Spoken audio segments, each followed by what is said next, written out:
The Ford Mustang. Just saying the name sends shivers down the spines of car enthusiasts. This ain't just a car, mate, it's a legend.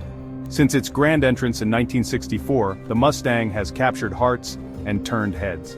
From the classic lines of the first generation to the sleek powerhouses of today, the Mustang's evolution is a story for the ages. We'll explore the highs and lows, the innovations and challenges that shape this icon. Buckle up, folks, because we're about to embark on a wild ride through Mustang history. Picture this: New York City, 1964. The World's Fair is in full swing, showcasing the latest and greatest innovations. But nobody was quite ready for what Ford had up its sleeve. On April 17th, a brand new car was unveiled, one that would change the automotive landscape forever. That car was the Ford Mustang.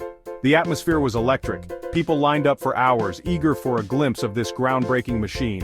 And when the covers finally came off, the crowd went wild. The Mustang was sleek, it was sporty, and it was affordable.